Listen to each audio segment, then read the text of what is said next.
Hello everyone, welcome to Swathi Naresh vlogs. అందరూ ఎలా ఉన్నారు? బాగున్నారా? నేను కూడా బాగున్నా అండి. అందరూ బాగుండాలి, అందులో నేను కూడా ఉండాలని కోరుకుంటున్నాను. ఈరోజు యమ్మీ రెసిపీ వచ్చి మనకి క్యారెట్ హల్వా. ఎప్పుడు క్యారెట్స్ తింటాము హెల్దీ అని చెప్పి అలా బోర్ కొట్టేసింది అనమాట. హల్వా చేద్దాం అనుకుంటున్నాను. ఓకే, మంచిగా 2-3 టైమ్స్ వాష్ చేసుకొని క్యారెట్ని ఇలా ఫైన్గా తురిమేసి పెట్టుకోవాలి. అంటే క్వాంటిటీని బట్టి మనకి ఎంతమంది ఉంటే అంత చేసుకోవాలి. కానీ చాలా క్వాంటిటీ తక్కువ అవుతుందండి. మనం తురిమినప్పుడు చాలా అనిపిస్తాయి. కానీ ఇలా పచ్చివాసన పోయిన తర్వాత ప్యాన్ పెట్టుకొని దాన్ని కలుపుతూ ఉండాలి. కలుపుకుండా వదిలేకండి, మాడిపోతుంది. అలా కలుపుతూ ఉంటే మంచి స్మెల్ అయితే వస్తుంది. ఆ స్మెల్తోనే మనకు అర్థమైపోతుంది క్యారెట్ ఉడుకుతుంది అనేసి. ఆయిల్ అయితే గీ కానీ ఏం వేయలేదండి. నేను అలాగే వేయించాను. తర్వాత షుగర్ పౌడర్ యాడ్ చేశాను.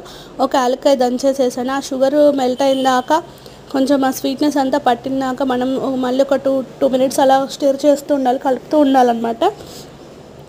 చూస్తూనే అర్థమవుతుంది, మంచి స్మెల్ అయితే వస్తుంది. ఆహా అనిపిస్తుంది ఆ స్మెల్ వినగానే. ఆ స్మెల్ పీల్చుకోగానే ఆహా అయితే అనిపిస్తుంది. దగ్గరకు వచ్చేస్తుంది చూసారా, కలుపుతుంటుంటే. ఇంకా కొంచెమే క్వాంటిటీ అవుతుంది. దీంట్లో పచ్చికోవా యాడ్ చేస్తే అంటే చాలా బాగుంటుందంట. నేనైతే పచ్చికోవా లేదండి, లేని వాళ్ళ ఆప్షనల్ అనమాట. పాలు కలుపుకోవచ్చు, చల్లారిన పాలు కలుపుకుంటే ఇంకా చాలా బాగుంటుంది టేస్ట్. నేనైతే అలా కొంచెం స్మెల్ పోయిందాక కలుపుతూనే ఉన్నాను. కలుపుతున్న తర్వాత కొంచెం ఓపిక్గా కలిపిన తర్వాత ఈ పాలు యాడ్ చేస్తుంటే చూసారు ఎంత సాఫ్రన్ కలర్. నాకైతే అది చూడగానే మా పెద్ద పాప డెలివరీ అయినప్పుడు నేను సాఫ్రన్ మిల్క్ డైలీ తాగేదాన్ని, నిద్ర పట్టదు కదా, సో అందుకని బాగా తాగేదాన్ని. అది చూడగానే నాకు అది గుర్తొచ్చేసింది. ఆ కలర్ చూస్తే నాకైతే భలే అనిపించింది. మీకు కూడా సాఫ్రాన్ మిల్క్ అంటే ఇష్టమా? అదేనండి కుంకుమ పువ్వు అంటే ఇష్టం లేని వాళ్ళు ఎవరు ఉండరు కదా.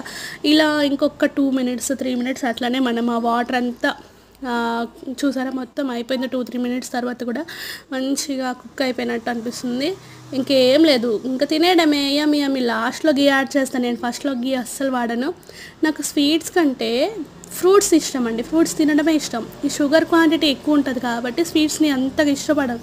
నేనే కాదు, నేను, మా పిల్లలు, మా వారు ఎవరు ఎక్కువ స్వీట్స్ తినము.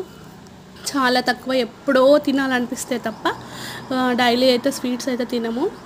అంత హెల్దీ ఏం కాదు, ఇట్లా క్యారెట్లో కాబట్టి హెల్దీ. కానీ వేరే వాటి అయితే అంత షుగరే క్వాంటిటీ ఎక్కువ ఉంటుంది కాబట్టి షుగర్ అంత హెల్దీ కాదు కాబట్టి మేము తినమన్నమాట. మళ్ళీ ఇంకొంచెం పాలు యాడ్ చేశాను, ఇంకొంచెం గ్రేవీగా వస్తుందేమో ఎలా ఉంటుందని. కానీ అంత చిక్కగా కాకుండా మరీ పల్చగా కాకుండా మీడియంగా పాలు యాడ్ చేసుకుంటే ఇంకా వేడి క్యారెట్ హల్వా రెడీ. లైక్ చేయొచ్చు కదా, షేర్ చేయొచ్చు కదా, సబ్స్క్రైబ్ చేస్తారు కదా. Bye bye all. Thank you for watching.